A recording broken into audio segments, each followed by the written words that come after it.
ಮುಂದಿನ ಸುದ್ದಿಗಳನ್ನ ನೋಡೋಣ. ರೇಣುಕಾಸ್ವಾಮಿ ಹತ್ಯೆ ಪ್ರಕರಣದಲ್ಲಿ ಸಿಸಿಟಿವಿ ದೃಶ್ಯಗಳೇ ಪ್ರಮುಖ ಸಾಕ್ಷ್ಯ ಆಗತ್ತಾ? ಸಿಸಿಟಿವಿ ದೃಶ್ಯಗಳಲ್ಲಿ ಸ್ಫೋಟಕ ಸತ್ಯ ಅಡಗಿದೆಯಾ?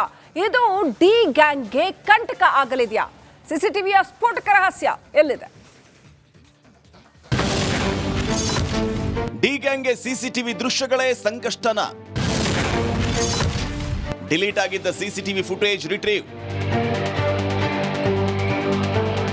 ರೇಣುಕಾಸ್ವಾಮಿ ಕೊಲೆ ಕೇಸಲ್ಲಿ ಸಿಸಿಟಿವಿ ದೃಶ್ಯಗಳೇ ಪ್ರಬಲ ಸಾಕ್ಷಿಯಾಗೋ ಸಾಧ್ಯತೆ ಇದೆ. ಯಾಕಂದ್ರೆ ಹತ್ಯೆ ಬಳಿಕ ಆರೋಪಿಗಳು ಎಲ್ಲ ಫುಟೇಜ್ ಅನ್ನ ಡಿಲೀಟ್ ಮಾಡಿದರಂತೆ. ಆದ್ರೆ ಈಗ ಈ ಎಲ್ಲ ಫುಟೇಜ್ಗಳನ್ನ ಪೊಲೀಸರು ರಿಟ್ರೀವ್ ಮಾಡಿದಾರಂತೆ.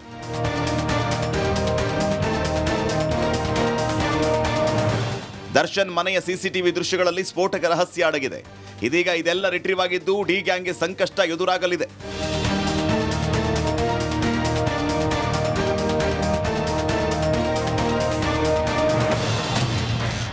ಸಿಸಿಟಿವಿಯಲ್ಲಿ ಇರೋದೇನು? ರೇಣುಕಾಸ್ವಾಮಿ ಹತ್ಯೆ ಬಳಿಕ ಆರೋಪಿಗಳು ದರ್ಶನ್ ಮನೆಗೆ ಬಂದಿದ್ದರಂತೆ. ಇದೆಲ್ಲವೂ ಸಿಸಿಟಿವಿಯಲ್ಲಿ ಸೆರೆಯಾಗಿದೆ. ಆರೋಪಿಗಳು ಬಂದ ವಾಹನ, ಚಲನವಲನ ಎಲ್ಲವೂ ರೆಕಾರ್ಡ್ ಆಗಿದೆಯಂತೆ. ಇನ್ನು ರೇಣುಕಾಸ್ವಾಮಿ ಕೊಲೆ ಬಳಿಕ ದರ್ಶನ್ ಮನೆಯಲ್ಲಿ ಮುಂದಿನ ಕ್ರಮದ ಬಗ್ಗೆ ಆರೋಪಿಗಳು ಚರ್ಚೆ ಮಾಡಿದ್ರಂತೆ. ಸದ್ಯ ಪೊಲೀಸರು ಇದನ್ನ ರಿಟ್ರೀವ್ ಮಾಡಿ ಇದಕ್ಕೆ ಸಂಬಂಧಪಟ್ಟಂತೆ ಮತ್ತಷ್ಟು ಸಾಕ್ಷ್ಯ ಸಂಗ್ರಹಕ್ಕೆ ಮುಂದಾಗಿದ್ದಾರೆ. Bureau report, Republic Kannada. ಒಂದು ಕಡೆ ಕ್ಷಣ ಕ್ಷಣಕ್ಕೂ ಮರಣ ಮೃದಂಗ ಬಾರಿಸ್ತಾ ಇದ್ರೆ ಅಲ್ಲಿ ಪ್ರಾಣಿಗಳ ಪರಿಸ್ಥಿತಿ ಇನ್ನೇನಿರ್ಬೋದು? ಮನುಷ್ಯರ ಪರಿಸ್ಥಿತಿನೇ ಹೀಗಾದ್ರೆ ಮೂಕ ಪ್ರಾಣಿಗಳ ಪರಿಸ್ಥಿತಿ ಇನ್ನೆಷ್ಟು ಕಷ್ಟ ಪಾಪ, ಅವು ಹೇಳ್ಕೊಳ್ಳೋಕ್ಕೂ ಆಗಲ್ಲ. ರಿಪೋರ್ಟ್ ಇಲ್ಲಿದೆ.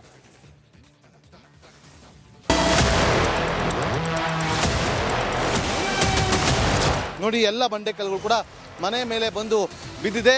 ಈ ಜಾಗದಲ್ಲಿ ಈಗ ಆರ್ಮಿ ತಂಡ ರೆಸ್ಕ್ಯೂ ಆಪರೇಷನ್ ಅನ್ನ ಮುಂದುವರೆಸಿದೆ. ಒಂದೆಡೆ ಮರಣ ಮೃದಂಗ, ಮತ್ತೊಂದೆಡೆ ಪ್ರವಾಹದಲ್ಲಿ ಮಾಲೀಕರನ್ನ ಕಳೆದುಕೊಂಡ ಶ್ವಾನದ ಮೂಕರೋಧನೆ, ಮತ್ತೊಂದೆಡೆ ಅವಶೇಷಗಳ ಅಡಿ ಸಿಲುಕಿರುವ ಜನರ ರಕ್ಷಣೆಗಾಗಿ ಹರ ಸಾಹಸ, ನರಕ ಕೂಪವಾಗಿ ಬದಲಾಗಿರುವ ಪ್ರವಾಸಿಗರ ಸ್ವರ್ಗ. ಇದು ದೇವರನಾಡು ಕೇರಳದಲ್ಲಿ ಕಂಡುಬಂದ ಹೃದಯ ವಿದ್ರಾವಕ ದೃಶ್ಯ.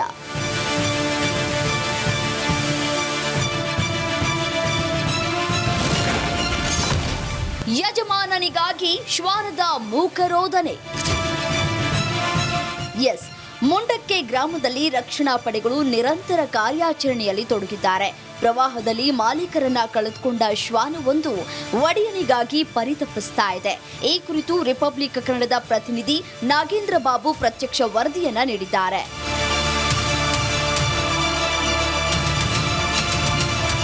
ಒಂದು ಶ್ವಾನ ತನ್ನ ಮಾಲೀಕನಿಗೋಸ್ಕರ ಹುಡುಕಾಟವನ್ನು ನಡೆಸ್ತಾ ಇದೆ.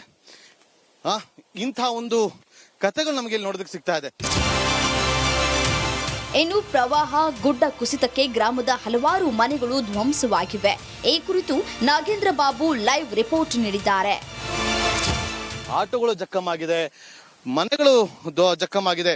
ಅವಶೇಷಗಳ ಅಡಿಯಲ್ಲಿ ಆ ಒಂದು ಮನೆಗಳು ಕೂಡ ನೋಡಿ. ಅಲ್ಲಿ ನಮ್ಗೇನೀಗ ನಾವು ದೃಶ್ಯ ನೋಡ್ತಾ ಇದೀವಿ, ಅದು auto.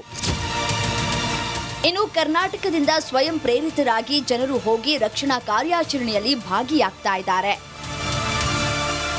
Bureau report, Republic Kannada.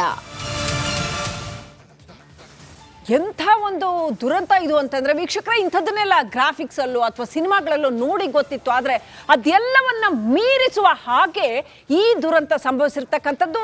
ಲಕ್ಷಾಂತರ ಬಂಡೆಗಳು ಕೊಚ್ಕೊಂಡು ಬಂದಿದೆ. ಇಡೀ ಗ್ರಾಮಕ್ಕೆ ಗ್ರಾಮವೇ ಸರ್ವನಾಶ ಆಗಿದೆ. ಹೇಗಿದೆ ಚಿತ್ರಣ? ಕಂಪ್ಲೀಟ್ ರಿಪೋರ್ಟ್ ಇಲ್ಲಿ.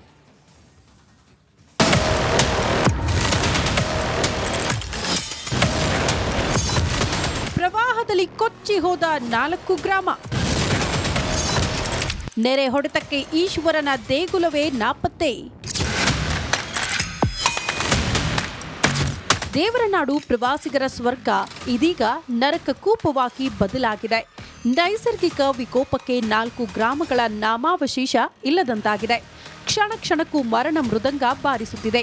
ರಕ್ಷಣಾ ಸಿಬ್ಬಂದಿ ಗಾಳಿ, ಮಳೆ, ಹಗಲಿರುಳು ಎನ್ನದೇ ನಿರಂತರ ಕಾರ್ಯಾಚರಣೆಯಲ್ಲಿ ತೊಡಗಿದ್ದಾರೆ. ಚೂರಲ್ ಮಲೆಯಲ್ಲಿ ಈಶ್ವರನ ದೇಗುಲವನ್ನೇ ಪ್ರವಾಹ ಆಪೋಷಣ ಪಡೆದಿದೆ. ಪ್ರಾಕೃತಿಕ ವಿಕೋಪಕ್ಕೆ ಚೂರಲ್ ಮಲೈ ಗ್ರಾಮ ಸಂಪೂರ್ಣ ನಶಿಸಿ ಹೋಗಿದೆ.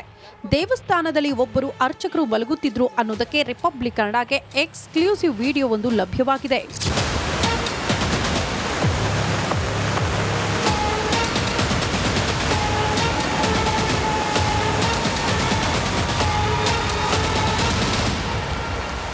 ಇನ್ನು ಈ ಕುರಿತು ರಿಪಬ್ಲಿಕ್ ಕನ್ನಡದ ಪ್ರತಿನಿಧಿ ರಂಜಿತ್ ಸ್ಥಳದಿಂದ ಗ್ರೌಂಡ್ ರಿಪೋರ್ಟ್ ನೀಡಿದ್ದಾರೆ.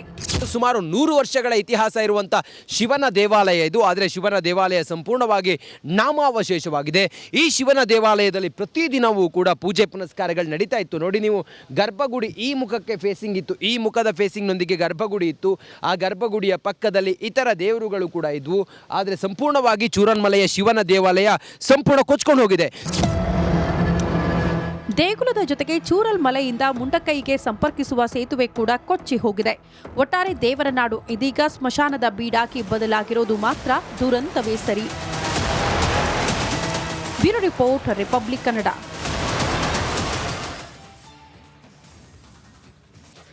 ಅಪ್ಡೇಟ್ ಪಡ್ಕೊಳ್ಳೋಣ. ಚೂರಲ್ ಮಲೆಯಿಂದ ನನ್ನ ಸಹೋದ್ಯೋಗಿ ರಂಜಿತ್ ಶಿರಿಯಾರ್ ಕನೆಕ್ಟ್ ಆಗಿದ್ದಾರೆ. ರಂಜಿತ್, ಸಾಕಷ್ಟು ಈಗ ಕಾರ್ಯಾಚರಣೆ ದಿನದಿನಕ್ಕೂ ಇನ್ನೂ ಕಷ್ಟ ಆಗುತ್ತೆ. ಯಾಕಂತಂದ್ರೆ ಶವಗಳು ಕೊಳಿತಾ ಇರತ್ತೆ, ಅಲ್ಲಿ ಲಕ್ಷಾಂತರ ಬಂಡೆಗಳು ಬಂದು ಪ್ರವಾಹದಲ್ಲಿ ಹರ್ಕೊಂಡು ಬಂದು ಬಿದ್ದಿರ್ತಕ್ಕಂಥದ್ದು. ಅಲ್ಲಿ ಬಂಡೆಗಳೇ ಇದ್ವೇನೋ ಅನ್ನೋಷ್ಟರ ಮಟ್ಟಿಗೆ ಅಲ್ಲಿ ಬಂಡೆಗಳೇ ತುಂಬಿಕೊಂಡಿದೆ. ಸೊ ಎಷ್ಟರ ಮಟ್ಟಿಗೆ ಎಫಿಷಿಯೆಂಟ್ ಆಗಿ ಕಾರ್ಯಾಚರಣೆ ಮಾಡಕ್ ಸಾಧ್ಯ ಆಗ್ತಾ ಇದೆ? ಇವತ್ತಿನ ಒಟ್ಟು ಕಾರ್ಯಾಚರಣೆ ಯಾವೆಲ್ಲ ರೀತಿಯಲ್ಲಿ ನಡೀತಾ ಇದೆ? ಖಂಡಿತವಾಗ್ಲೂ ಕೂಡ ಶ್ರೀಲಕ್ಷ್ಮಿ, ಕಾರ್ಯಾಚರಣೆ ಕ್ಷಣ ಕ್ಷಣಕ್ಕೂ ಕೂಡ ಸಾಗರೋಪಾದಿಯಲ್ಲಿ ಸಾಗ್ತಾ ಇದೆ. ಒಂದು ಚಾಲೆಂಜ್ ಆರ್ಮಿ ಮತ್ತೆ ಅಲ್ಲಿದ್ದಂಥ ಸಿಬ್ಬಂದಿಗೆ ಅಂತ ಹೇಳಿದ್ರೆ, ಆ ಬಂಡೆಗಳ ಜೊತೆಗೆ ಆ ಗುಡ್ಡದ ಮಣ್ಣು ಏನು ಕುಸಿತಾಗ ಆ ಮರ ಗಿಡಗಳೆಲ್ಲವೂ ಕೂಡ ಜರಿದಿರೋದ್ರಿಂದಾಗಿ ಕಾರ್ಯಾಚರಣೆಗೆ JCB ಕೆಲಸಕ್ಕೆ ಗಂಟೆಗಳು ತಗುಲ್ತಾ ಇದೆ.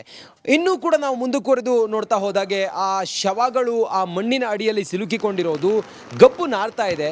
ಶ್ವಾನದಳದ ಮೂಲಕ ಅದನ್ನು ಐಡೆಂಟಿಫೈ ಮಾಡೋ ಕೆಲಸವನ್ನ ಸಿಬ್ಬಂದಿ ಮಾಡ್ತಾ ಇದ್ದಾರೆ. ಆರ್ಮಿ ಅಂತೂ ಹಗಲು ರಾತ್ರಿ ಎನ್ನದೇ ಕಾರ್ಯಾಚರಣೆಯಲ್ಲಿ ತೊಡಗಿಕೊಂಡಿದೆ. ಇನ್ನು ಮುಂಡಕ್ಕೈ ಅನ್ನೋ ಜಾಗ, ಚೂರನ್ಮಲೆಯಿಂದ ಮುಂಡಕ್ಕೈ ಅನ್ನೋ ಜಾಗ ಏನು ಗುಡ್ಡ ಕುಸಿತ ಉಂಟಾಯಿತು ಆರಂಭದಲ್ಲಿ, ಆ ಸ್ಥಳ ಏನಿದೆಯಲ್ಲ ಅಲ್ಲಿ ಈಗ ಕ್ಷಿಪ್ರಗತಿಯಲ್ಲಿ ವೇಗವಾಗಿ ಕಾರ್ಯಾಚರಣೆ ನಡೀತಾ ಇದೆ. ಬಹುಶಃ ಚೂರನ್ಮಲೆಯಲ್ಲಿ ಸಿಲುಕಿರುವಂಥ ಆಲ್ಮೋಸ್ಟ್ ಹೆಚ್ಚಿನ ದೇಹಗಳನ್ನು, ಶವವನ್ನು ಹೊರ ತೆಗೆದಿದ್ದಾರೆ. ಇವತ್ತು ಬೆಳಗ್ಗೆಯಿಂದಲೂ ಕೂಡ ಅಲ್ಲಿ ಕೇಳಿಸಿದ್ದು JCBಗಳ ಕೆಲಸ, JCBಗಳ ಸೌಂಡ್ ಕೇಳಿಸ್ತಾ ಇತ್ತು. ಮತ್ತೆ ಅಲ್ಲಿ ಒಂದಿಷ್ಟು ಕ್ಲಿಯರ್ ಆಗಿದೆ ಅಂತ ಅನ್ಸುತ್ತೆ. ಇನ್ನೀಗ JCB ಕೆಲಸ ಈಗ ಮುಂಡಕ್ಕೈ ಕಡೆಗೆ ಸಾಗ್ತಾ ಇದೆ. ಮುಂಡಕ್ಕೈಗೆ ಹೋಗೋದಕ್ಕೆ ಸಾಧ್ಯ ಆಗಿದೆ. ಈಗ ಸೇತುವೆ ನಿರ್ಮಾಣ ಆದ ನಂತರ ದೊಡ್ಡ ದೊಡ್ಡ ವಾಹನಗಳು ಮೂವ್ ಆಗ್ತಾ ಇದ್ದಾವೆ, ಟ್ರಕ್ಗಳು ಮೂವ್ ಆಗ್ತಾ ಇದ್ದಾವೆ. ಆ ಭಾಗದಲ್ಲಿ ಸಿಲುಕಿರುವಂಥ ದೇಹಗಳನ್ನು ಹೊರಗಡೆ ತೆಗೆಯೋದಕ್ಕೆ ಈಗ ಸಿಬ್ಬಂದಿ ಎಲ್ಲ ರೀತಿಯಲ್ಲೂ ಕೂಡ ಕಾರ್ಯಾಚರಣೆಯನ್ನು ಮಾಡ್ತಾ ಇದ್ದಾರೆ.